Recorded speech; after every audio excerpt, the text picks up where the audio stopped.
Hi everyone, welcome to Balu IQ online classes. ఈ వీడియోలో మనం డిస్కస్ చేయబోయే టాపిక్ ఏంటండి అంటే ఇండియన్ పాలిటీకి సంబంధించి కొన్ని ఇంపార్టెంట్ ఎంసీక్యూస్ని డిస్కస్ చేసుకున్నామండి. మరి మనందరికీ తెలిసిన ఇండియన్ పాలిటీ అనేది కాంపిటేటివ్ ఎగ్జామ్స్లో ఎంత ఇంపార్టెంట్ అనేది.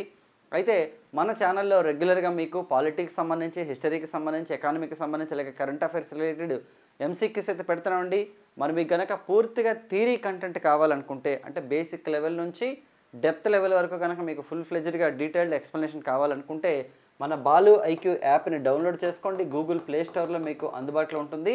మరి గూగుల్ ప్లే స్టోర్లో మీరు బాలు ఐక్యూ అని సెర్చ్ చేస్తే మీకు మన యాప్ని మీరు ఇన్స్టాల్ చేసుకోవచ్చు. మన యూట్యూబ్ ఛానల్ నేమో, మన టెలిగ్రామ్ ఛానల్ నేమో, మన యాప్ నేమ్ అన్నీ కూడా ఒకటే అనమాట.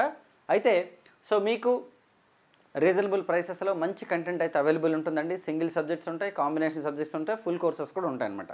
మరి ఫస్ట్ క్వశ్చన్ చూద్దాం. కేంద్ర జాబితాలో, రాష్ట్ర జాబితాలో లేదా భారత రాజ్యాంగంలోని ఉమ్మడి జాబితాలో లేని అంశాలపై శాసనం చేసే అధికారం ఎవరికి ఉందంట? అంటే యూనియన్ లిస్టులో కానీ, స్టేట్ లిస్టులో కానీ, కాన్కరెంట్ లిస్టులో కానీ ఏవైతే అంశాలు ఉండవో ఆ అంశాల మీద కూడా, అంటే ఈ మూడిట్లో లేని అంశాల మీద కూడా శాసనాలు చేసే అధికారం ఎవరికి ఉందన్నారు. మరి అసలు ఈ మూడు అంశాల్లో లేనటువంటి అంశాలు ఏంటి అంటే అవశిష్ట అంశాలు. వీటిని మనం ఇంగ్లీష్లో రెసిడ్యురీ పవర్స్ అంటాం అనమాట. Article number 248 of the constitution ఏం చెప్తుంది అంటే మనకి రెసిడ్యురీ పవర్స్ ఆఫ్ ది మనకి ఏదైతే 7th షెడ్యూల్లోని రెసిడ్యురీ పవర్స్ గురించి చెప్తాను అనమాట. అంటే ఇవి ఎవరికి ఉంటాయంటే మనకి ఆప్షన్స్ పార్లమెంట్, రాష్ట్ర శాసనసభలు, రాష్ట్ర శాసనసభలు మరి పార్లమెంట్ రెండింటికి ఉంటాయి, లేదా పార్లమెంట్ లేదా రాష్ట్ర శాసనసభ. మరి ఆన్సర్ ఏంటి అంటే మనకి ఆబ్వియస్లీ పార్లమెంట్కే ఉంటాయండి. ఇక్కడ గుర్తుంచుకోవాల్సిన విషయం ఏంటండి అంటే ఒక అంశం అనేది ఆర్టికల్ 248 అంటే అర్థం ఏంటి, అది అవశిష్ట జాబితాలకు వస్తుందా రాదా అని డిసైడ్ చేసేది ఎవరంటే సుప్రీంకోర్టు డిసైడ్ చేస్తుంది. కానీ దాని మీద చట్టం చేసే అధికారం పార్లమెంట్కి ఉంటుందన్నమాట. ఎందుకంటే ఏదైనా ఒక అంశం, ఫర్ ఎగ్జాంపుల్ తీసుకుంటే ఇస్రో ఉందండి. ఇస్రో కమ్స్ అండర్ ది మనకి ఆర్టికల్ నెంబర్ 248. ఎందుకంటే రెసిడ్యురీ పవర్ అది యాక్చువల్, అంటే వీటిలో లేనటువంటిది అనమాట. అది యాక్చువల్ అవశిష్ట జాబితా కిందకు వస్తుంది.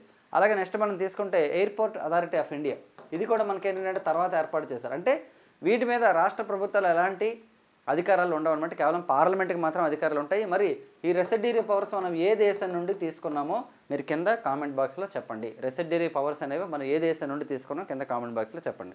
ఓకేనా, రైట్. మరి నెక్స్ట్ క్వశ్చన్ చూద్దామండి. రాష్ట్ర విధాన నిర్దేశక సూత్రాల్లో క్రింది నిబంధనల్లో ఏది గాంధీ సూత్రాలను ప్రతిబింబిస్తుంది? మనకి డైరెక్టివ్ ప్రిన్సిపల్స్ ఆఫ్ స్టేట్ పాలసీలో మనకి గాంధీయన్ ప్రిన్సిపల్తో అసోసియేట్ ఉన్నది ఏంటంటే మనకి, ఎందుకంటే మనం టోటల్గా డైరెక్టివ్ ప్రిన్సిపల్స్ ఆఫ్ స్టేట్ పాలసీని మనం గాంధీయన్ ప్రిన్సిపల్స్, అలాగే socialistic principles, liberal and intellectual ప్రిన్సిపల్స్గా మనం చెప్తాం అనమాట. అందులో ఏది లేదో చెప్తాం. చూడండి, సమాన న్యాయాన్ని ప్రోత్సహించడం మరియు పేదలకు ఉచిత న్యాయ సహాయాన్ని అందించడం, సాధారణంగా మంచి కోసం సమాజం యొక్క భౌతిక వనరులను సమానంగా పంపిణీ చేయడం, అలాగే కామన్ సివిల్ కోడ్, అలాగే నెక్స్ట్ వచ్చేసి మనకి గ్రామ పంచాయతీలు నిర్వహించడం.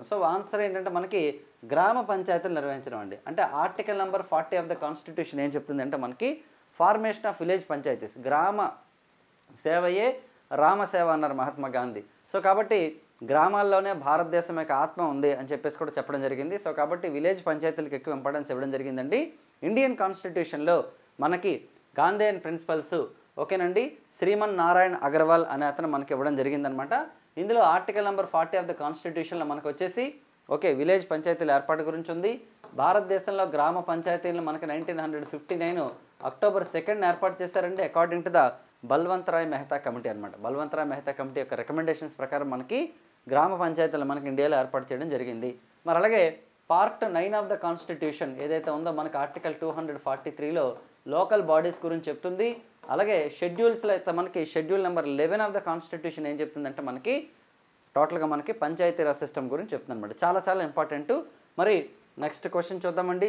స్వేచ్ఛ, సమానత్వం, సౌభ్రతత్వం అనేవి ఏ రాజ్యాంగం నుంచి తీసుకున్నాం? అంటే లిబర్టీ, ఈక్వాలిటీ, ఫ్రాటర్నిటీ అనేవి ఎక్కడి నుండి తీసుకోవడం జరిగింది? ఫ్రెంచ్, ఆస్ట్రేలియా, జపాన్, రష్యా అండి. మరి మనందరికీ తెలిసినండి ఫ్రెంచ్ రెవల్యూషన్ అండి. 1789లో జరిగినటువంటి ఫ్రెంచ్ రెవల్యూషన్ నుంచి మనం లిబర్టీ, ఈక్వాలిటీ, ఫ్రాటర్నిటీ అనేది తీసుకున్నాం. చూడండి, సోర్సెస్ ఆఫ్ ఇండియన్ కాన్స్టిట్యూషన్ అనే టాపిక్ అనేది చాలా చాలా ఇంపార్టెంట్, గుర్తుపెట్టుకోండి. ఏ దేశం నుంచి ఏంటి గ్రహించాం అనేది మనకి చాలా ఇంపార్టెంట్ టాపిక్ అనమాట. కాబట్టి అందులో భాగంగా మనకి మనం ఎక్కడ నుంచి తీసుకున్నామంటే మనం ఫ్రెంచ్ నుండి తీసుకోవడం జరిగిందనమాట. చాలా చాలా ఇంపార్టెంట్. మరి ఫ్రాన్స్ నుండి ఇంకా ఏం తీసుకున్నాం మనం? రిపబ్లిక్ అనే పదాన్ని కూడా మనం ఫ్రాన్స్ నుండే తీసుకోవడం జరిగింది. అలాగే నెక్స్ట్ వచ్చేసి ప్రొటెం స్పీకర్ అనే కాన్సెప్ట్ కూడా మనం ఫ్రాన్స్ నుండే తీసుకోవడం జరిగిందనమాట. ఓకేనా? రైట్. మరి నెక్స్ట్ క్వశ్చన్ చూద్దామంటే అత్యధిక రాజ్యాంగ సవరణ చేసినటువంటి ప్రధానమంత్రి ఎవరంట? Highest number of constitutional amendments ఎవరు చేశారంటే మనకి ఆప్షన్స్ చూద్దామండి. ఇందిరాగాంధీ, మొరార్జీ దేశాయ్, జవహర్లాల్ నెహ్రూ అండ్ రాజీవ్ గాంధీ అండి. సో మనకి ఇందిరాగాంధీ గారి కాలంలో మనకి highest number of constitutional amendments అయితే జరిగాయండి.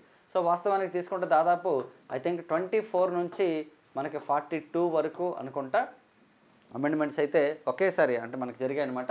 ఎందుకంటే 1971లో 1971లో 24 అంటే ఒకేసారి ఇన్ ద సెన్స్ ఏంటంటే ఆవిడ ఫస్ట్ టర్మ్ అధికారంలో ఉన్నప్పుడు. ఎందుకంటే ఇందిరాగాంధీ గారు మనకి 1966 నుండి 77 దాకా ఉన్నారు. అలాగే 1980 నుంచి 85 వరకు ఉన్నారనమాట యాక్చువల్లీ. ఓకే, సో మనకి 84 వరకు అండి, సారీ 84 అక్టోబర్ 31 అనమాట. ఓకే, మనకి ఆవిడ చంపబడ్డారు. ఓకే, అక్టోబర్ 31న. సో మనకి ఆపరేషన్ బ్లూ స్టార్ తర్వాత సో మనకి ఫస్ట్ టర్మ్లో వచ్చేసి దాదాపు 24 నుంచి 42nd అమెండ్మెంట్ వరకు చేయడం జరిగిందనమాట. సో మరి 24, 25, 26 అమెండ్మెంట్లు కూడా ఇంపార్టెంట్. దీని మీద కేశవానంద భారతి గారి కేసు కూడా జరిగింది మనకి 1973లో. అలాగే 42nd అమెండ్మెంట్ భారతదేశంలోనే మినీ రాజ్యాంగ సవరణగా చెప్తాం కదా మనం. సో ఆ మినీ కాన్స్టిట్యూషన్ కూడా మనకి ఇందిరాగాంధీ గారి టైంలో జరిగిందండి 1976లో. ఓకే, చాలా చాలా ఇంపార్టెంట్. అత్యధిక రాజ్యాంగ సవరణ చేసిన ప్రధానమంత్రి ఎవరంటే మనకి ఇందిరాగాంధీ గారు అండి. సో నెక్స్ట్ క్వశ్చన్ చూద్దామండి. భారతదేశం యొక్క తొలి ఉప ప్రధానమంత్రి ఎవరంట? అంటే ఫస్ట్ డిప్యూటీ ప్రైమ్ మినిస్టర్ ఎవరు మనకి భారతదేశానికి? చౌదరి చరణ్ సింగ్, శ్యామ్ ప్రసాద్ ముఖర్జీ, సర్దార్ వల్లభాయ్ పటేల్, బాబు జగజ్జీవన్ రామ్ అండి. సో మనకి సర్దార్ వల్లభాయ్ పటేల్ గారు వచ్చేసి మనకి హోంమంత్రిగా ఉన్నారు. అలాగే డిప్యూటీ ప్రైమ్ మినిస్టర్గా కూడా ఉన్నారనమాట. మనకి మొట్టమొదటి ఉప ప్రధాని మనకి సర్దార్ వల్లభాయ్ పటేల్ గారు అండి. అలాగే అక్టోబర్ 31 మనం రాష్ట్రీయ ఏకతా దివస్గా కూడా చేస్తాం అనమాట మనం. మరి వల్లభాయ్ పటేల్ గారు తర్వాత మనకి ఇక్కడ మనం ఏంటి బాబు జగజ్జీవన్ రామ్ గారి గురించి కూడా ఇచ్చాము, చౌదరి చరణ్ సింగ్ గారి గురించి కూడా ఇచ్చామండి. మొరార్జీ దేశాయ్ గారు ప్రధానమంత్రిగా ఉన్నప్పుడు అంటే 1977 నుంచి 79 వరకు కూడాను ఆయన మనకి ప్రధానమంత్రిగా ఉన్నప్పుడు అనమాట చౌదరి చరణ్ సింగ్ గారు, జగజ్జీవన్ రామ్ గారు ఇద్దరు కూడా మనకి ఏంటండి అంటే ఉప ప్రధానులుగా పనిచేయడం జరిగింది. తర్వాత చరణ్ సింగ్ గారు ప్రధానమంత్రి కూడా అయ్యారు. జస్ట్ 23 డేస్ మాత్రం ప్రైమ్ మినిస్టర్ ఉన్నారు. పార్లమెంట్ సమావేశాలకి అటెండ్ కాకుండా రిజైన్ చేసినటువంటి ప్రధానమంత్రిగా చెప్తాం మనం ఎవరిని? చౌదరి చరణ్ సింగ్ గారిని. ఓకే, సో మరి ఎప్పటి వరకు తీసుకుంటే మనకి ఇప్పుడైతే మనకి ఎవరు కూడా ఉప ప్రధానులు లేరనమాట. మరి లాస్ట్ ఉప ప్రధానిగా మనం ఎవరినంటే ఎల్కే అద్వానీ గారిని చెప్పొచ్చు అనమాట. అటల్ బిహారీ వాజ్పేయి గారి టైంలో అనమాట ఎల్కే అద్వానీ గారు వచ్చేసి మనకు ఉప ప్రధానిగా ఉన్నారు. ఆ తర్వాత ఉప ప్రధాన పదవి అనేది మనకు లేదు. ఓకే, రాష్ట్రాల్లో అయితే మనకు ఉప ముఖ్యమంత్రులు ఉన్నారు. ఓకే, మరి చూద్దామండి. కంట్రోలర్ అండ్ ఆడిటర్ జనరల్కి సంబంధించి క్రింది వల్ల సరికానిది ఏంటంట? Okay, which of the following is not true with respect to the CAG? దేశం యొక్క మొత్తం ఆర్థిక వ్యవస్థలో కేంద్ర ప్రభుత్వానికి సంబంధించిన వ్యవస్థ మాత్రమే కంట్రోల్ అండ్ ఆడిటర్ జనరల్ నియంత్రణలో ఉంటుంది. కాగ్ యొక్క పదవీకాలం 6 సంవత్సరాలు. కాగ్ పదవీకాలం 6 సంవత్సరాలు లేదా 65 సంవత్సరాలు. వయసు ఏది ముందైతే అప్పుడు పదవి విరమణ జరుగుతుంది. కాగ్ మరియు ఆడిటర్ జనరల్ యొక్క జీతభత్యాలు సుప్రీంకోర్టు అంటే కాగ్ అంటే మనకి కాగ్ యొక్క జీతభత్యాలు అనేది సుప్రీంకోర్టు జడ్జితో సమానంగా ఉంటాయి అనమాట. విచ్ ఆఫ్ ద ఫాలోయింగ్ ఓకేనండి is wrong regarding control and auditor general of India అన్నాం మనం ఇక్కడ. సో మనందరికీ తెలిసినండి కాగ్ వచ్చేసి మనకి ఆర్టికల్ 148 ఆఫ్ ద కాన్స్టిట్యూషన్ ప్రకారం మనకి కాగ్ ఉంటారనమాట.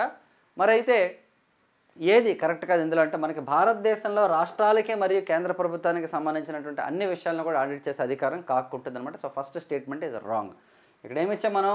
కేవలం కేంద్ర ప్రభుత్వానికి సంబంధించిన విషయాలు మాత్రమే అన్నాం కదండి. కానీ కేంద్ర ప్రభుత్వం ఒక్కటే కాదండి, కేంద్ర మరియు రాష్ట్ర ప్రభుత్వాలకు సంబంధించిన అన్ని విషయాల మీద కూడా కాగ్ ఓకేనండి వాళ్ళ యొక్క నియంత్రణ ఉంటుంది. చాలా చాలా ఇంపార్టెంట్ కాగ్ పదం అనేది. ఓకే, మరి మనకి భారత రాజ్యాంగంలో ప్రమాణ స్వీకారం చేసే ఏకైక రాజ్యాంగబద్ధ పదవిగా కూడా చెప్తాం మనం కాగ్ని. అంటే జనరల్గా అటార్నీ జనరల్ కానీ మనకి ఆర్టికల్ 76 ప్రకారం ఉంటారు. అలాగే ఎలక్షన్ కమిషన్ ఆఫ్ ఇండియా తీసుకుంటే 324 ప్రకారం ఇలా మనకి అన్నీ ఉంటారు. 315 ప్రకారం పబ్లిక్ సర్వీస్ కమిషన్ వీళ్ళంతా ఉంటారు. కానీ అన్నీ కూడా రాజ్యాంగబద్ధ సంస్థలు అయినప్పటికీ కూడాను ప్రమాణ స్వీకారం చేసే ఏకైక పదవి మనకి కాగ్ ఒకటే ప్రమాణ స్వీకారం చేస్తారనమాట. ఓకేనండి. సో రిటైర్మెంట్ ఏజ్ వచ్చేసి 65 అండి. టెన్యూర్ వచ్చేసి ఓకే 6 yearsగా చెప్తారంట ఏది ముందైతే అది. రాజ్యాంగ పరిషత్ యొక్క తొలి సమావేశం ఏ సంవత్సరంలో జరిగిందండి? Okay, constitutive assembly is most important topic అండి. మనం ఫస్ట్ రాజ్యాంగం టాపిక్ అనేది మనం ఇండియన్ పాలిటీ ప్రారంభించిన వెంటనే మనం హిస్టారికల్ బ్యాక్గ్రౌండ్ చదువుతాము. హిస్టారికల్ బ్యాక్గ్రౌండ్ తర్వాత చదవాల్సిన టాపిక్లో మనకి ఇది కూడా. ఎందుకంటే మనకి ఫస్ట్ ఆఫ్ ఆల్ అండర్స్టాండింగ్ అనేది ఉండాలి. అంటే అసలు కాన్స్టిట్యూషన్ అనేది మనకి ఏ విధంగా వచ్చింది, ఏ విధంగా డెవలప్మెంట్ అనేది జరిగింది అనేది మనం చదవాలి. 1946లో జూలైలో మనకి రాజ్యాంగ పరిస్థితికి ఎన్నికలు జరిగాయన్నమాట according to the cabinet mission plan recommendations. మరి మొట్టమొదటి మీటింగ్ ఎప్పుడు జరిగిందంటే 9th December 1946, 11th December 1946, 13th December 1946 and 26th December 1946 అండి. మనకి మొట్టమొదటి సమావేశం 1946 డిసెంబర్ 9న జరిగిందనమాట రాజ్యాంగ పరిషత్ యొక్క మొదటి సమావేశం. దీనికి సచ్చిదానంద సిన్హా గారు అనమాట మనకి అధ్యక్షులుగా ఉన్నారండి తాత్కాలికంగా. తర్వాత బాబు రాజేంద్ర ప్రసాద్ గారు వచ్చేసి రాజ్యాంగ పరిషత్ చైర్మన్గా అయ్యారు 1946 డిసెంబర్ 11న. అలాగే చాలా చాలా ఇంపార్టెంట్ మనకి. ఓకే, రాజ్యాంగ పరిషత్ యొక్క చివరి సమావేశం ఎప్పుడు జరిగింది? 1949 ఓకే జనవరి 24న లాస్ట్ సమావేశం జరిగిందనమాట. రాజ్యాంగాన్ని ఆమోదించినటువంటి తేదీ ఏదంటే మనకి నవంబర్ 26, 1949. ఓకేనండి, కాన్స్టిట్యూటివ్ అసెంబ్లీ కూడా చాలా ఇంపార్టెంటే. సో ఒకరోజు మనం ఇండియన్ పాలిటీని అసలు మనం ఏ విధంగా చదువుకోవాలి, ఎలాంటి పుస్తకాలు మనం ప్రిపేర్ అవ్వాలన్నది కూడా మనం ఒక వీడియోలో చెప్తానండి. So this is the video for today. And మీకు కనుక నా ఎక్స్ప్లెనేషన్ నచ్చినట్లయితే ఛానల్ని సబ్స్క్రైబ్ చేసుకోండి. అలాగే మీ ఫ్రెండ్స్ ఎవరైనా కాంపిటేటివ్ ఎగ్జామ్స్కి ప్రిపేర్ అవుతుంటే వాళ్ళకి కూడా షేర్ చేయండి. అలాగే డిస్క్రిప్షన్లో ఉన్నటువంటి లింక్ ద్వారా బాలు ఐక్ యాప్ని డౌన్లోడ్ చేసుకోండి.